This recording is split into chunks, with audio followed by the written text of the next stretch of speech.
మోకాల నొప్పులకు ఎటువంటి సర్జరీ లేకుండా ఎపియాన్ పెయిన్ క్లినిక్ అందిస్తున్న అత్యాధునిక చికిత్స. నమస్తే, వెల్కమ్ టు సుమన్ టీవీ. నేను మానస. ప్రపంచవ్యాప్తంగా కూడా మనకి కోవిడ్ కేసెస్ మళ్ళీ పెరిగిపోతున్నాయి. కరోనా మళ్ళీ విజృంభిస్తోంది. ఇప్పుడు తెలుగు రాష్ట్రాల్లో కూడా ఈ కేసెస్ ఎక్కువగా నమోదవుతున్నాయి. మరి ఈ నేపథ్యంలో అసలు ఇప్పుడు వచ్చినటువంటి ఈ కొత్త వేరియంట్ ఏంటి, అసలు ఎలాంటి జాగ్రత్తలు తీసుకోవాలి అనే విషయాలు మనం తెలుసుకుందాము. డాక్టర్ వెంకటలక్ష్మి గారు మనతో పాటు ఉన్నారు, పల్మనాలజిస్ట్ ఫ్రమ్ కిమ్స్ హాస్పిటల్. తనతో మాట్లాడదాం. వెంకటలక్ష్మి గారు నమస్తే అండి. నమస్తే అండి మ్యామ్, ఇప్పుడు చూసినట్లయితే కేసెస్ మళ్ళీ పెరిగిపోతున్నాయి, కరోనా మళ్ళీ విజృంభిస్తోంది. సో దీనికి గల కారణాలు ఏంటంటారు? ఫస్ట్ ఆఫ్ ఆల్ మనకి ఇమ్యూనిటీ వేనింగ్ ఉన్నట్టు ఉన్నాయి ఇప్పుడు ప్రూఫ్స్. అంటే మనకి వ్యాక్సినేషన్ ద్వారా కానీ వచ్చిన ఇమ్యూనిటీ, ప్రీవియస్ కోవిడ్ వల్ల ఇమ్యూనిటీ వచ్చింది, కొంచెం వేనింగ్ ఫేజ్ అంటే తగ్గిపోయే ఫేజ్ లో ఉంది. ఆ ఇమ్యూనిటీ తగ్గినప్పుడల్లా మనం ముందు అనుకున్నట్టే కోవిడ్ అనేది ఎప్పటికీ మన మధ్యలోంచి వెళ్ళిపోదు. ఇది ఫ్లూ లాగా, ఒక ఇన్ఫ్లుయెన్జా లాగా మన సొసైటీలోనే ఆన్ అండ్ ఆఫ్ ఉంటుంది. అలా అంటే మధ్యలో కొన్ని కేసెస్ వచ్చి తగ్గడం అలా చూస్తూ ఉన్నాం. కాకపోతే ఇలా నంబర్ ఆఫ్ కేసెస్ ఒక్కటేసారి పెరిగింది అంటే ఒక పెద్ద మ్యూటేషన్ జరిగినట్టు, అంటే కంప్లీట్ గా ఆ వైరస్ అనేది మ్యూటేట్ అయ్యి వేరేగా ఇప్పుడు మనకున్న ఇమ్యూనిటీ దానికి పని చేయనట్టు, సో ఒకరి నుంచి ఒకరికి ఫాస్ట్ గా వ్యాపించడం అనేది జరుగుతుంది.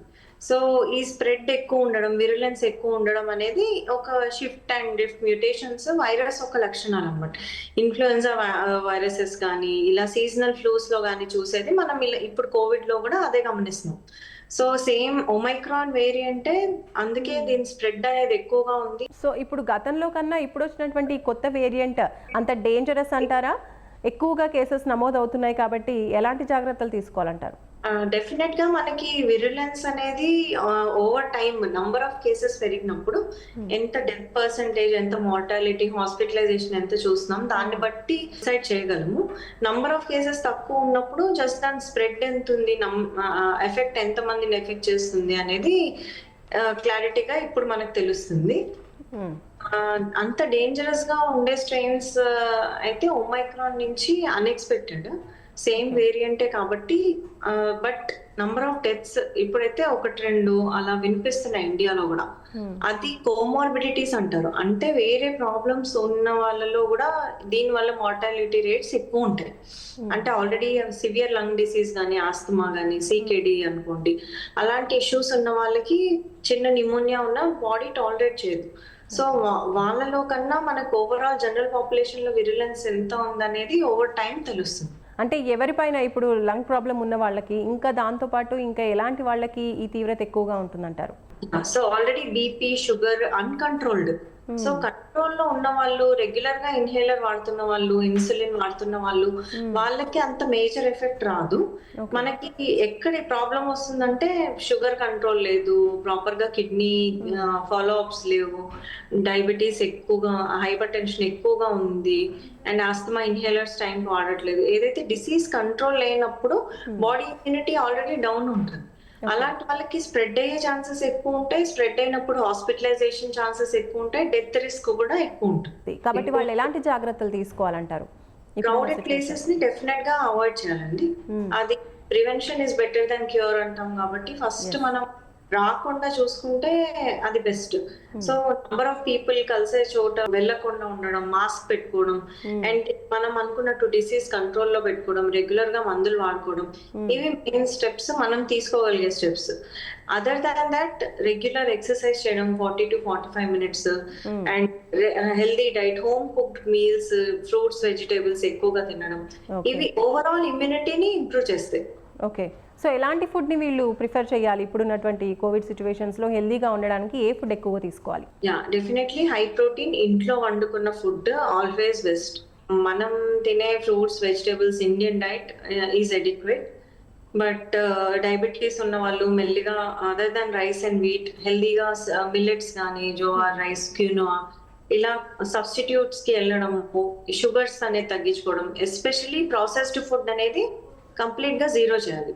So processed food empty calories, దానిలో న్యూట్రిషన్ ఉండదు. మెయిన్ ఇప్పుడు మనం చూసే ఒబేసిటీ, చైల్డ్హుడ్ ఒబేసిటీ అండ్ పెద్దవాళ్ళలో ఓవర్ వెయిట్ ఉండడము, వెయిట్ వాళ్ళు ఎక్కువ కోవిడ్ లో డెత్స్ అవ్వడం, ఇవన్నీ కూడా ప్రాసెస్డ్ ఫుడ్, ఓవర్ వెయిట్ ఉన్న వాళ్ళలో ఇన్ఫ్లమేషన్ ఎక్కువగా ఉండడం. ఇన్ఫ్లమేషన్ అంటే ఈ కోవిడ్ వల్ల cytokine storms and inflammatory storms చూస్తాం అనమాట. అవి ఓవర్ వెయిట్ ఉన్న వాళ్ళలో డెఫినెట్ గా ఎక్కువ కనిపిస్తాయి, ఎక్కువ ఎఫెక్ట్ చేస్తాయి, తొందరగా వాళ్ళు చాలా డిటోరేట్ అవుతారు. సో ఇవన్నీ మనం చూసేది లైఫ్ స్టైల్ చేంజెస్ అండి, లైఫ్ స్టైల్ హార్మ్. మనం ఒకటే దగ్గర కూర్చుంటాం, ఎక్కువ నడవము, ఎక్కువ వాకింగ్ చేయకపోవడం వల్ల వచ్చే డిసీజెస్. ఓకే, చిన్న పిల్లల్లో ఇప్పుడు కోవిడ్ తీవ్రత ఏ విధంగా ఉండొచ్చు అంటారు? వాళ్ళకి ఎక్కువ రిస్క్ ఫ్యాక్టర్ అంటారా, లేదంటే ఎలాంటి జాగ్రత్తలు తీసుకోవాలి?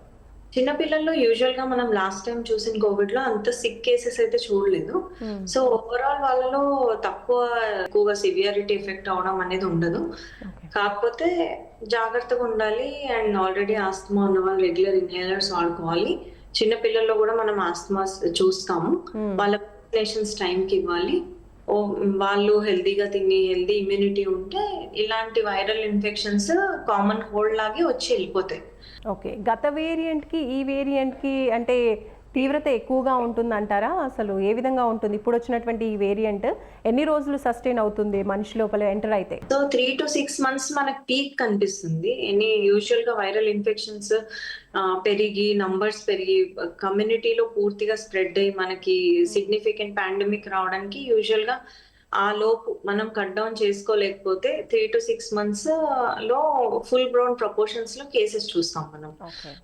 ఆ లోపు మనం కానీ దాన్ని అనదర్ వ్యాక్సిన్ కానీ ఇప్పుడు, ఎందుకంటే ప్రీవియస్ గా మనం ఇచ్చిన వ్యాక్సిన్ దీనికి పనిచేసే ఛాన్స్ లేదు, ఎందుకంటే అది వేరే స్ట్రెయిన్, దానికి అప్పుడు మనం వేరే టార్గెట్స్ తో చేసిన వ్యాక్సినేషన్స్ అవి ఈ మ్యూటేటెడ్ వైరస్ కి పెద్ద హెల్ప్ అవ్వవు, ఎఫికసీ లేదు అండ్ ఇవ్వట్లేదు కూడా మనం. సో ఆ లోపు మనం ఏమైనా వ్యాక్సిన్ కనిపెట్టగలిగిన, ఈ డిసీజ్ ని స్ప్రెడ్ కట్ డౌన్ చేయగలిగిన, it will be helpful. Right, thank you ma'am. So చూస్తున్నారు కదండి, వెంకటలక్ష్మి గారు పల్మనాలజిస్ట్ మనకు తెలియజేస్తున్నారు. ఇప్పుడున్నటువంటి ఈ ప్రెజెంట్ వేరియంట్ స్ప్రెడ్ అవుతుంది ఫాస్ట్గా. అయితే గతంలో తీసుకున్నటువంటి వ్యాక్సిన్స్ అనేది గతంలో పనిచేశాయి, ఇప్పుడు మళ్ళీ కొత్త వ్యాక్సిన్ అనేది ఈ కోవిడ్కి తీసుకురావాల్సి ఉంటుంది. ఆ లోపు మాత్రం చాలా జాగ్రత్తగా ఉండాలి. ఏదేమైనప్పటికీ కూడా ఎక్కువగా క్రౌడీ పీపుల్ అంటే క్రౌడ్ ఉన్నటువంటి చోటుకి వెళ్లకుండా జాగ్రత్తలు తీసుకుంటూ సేఫ్గా ఉండాలని మనకు డాక్టర్ గారు తెలియజేస్తున్నారు. చూస్తూనే ఉండండి సుమన్ టీవీ. నమస్తే.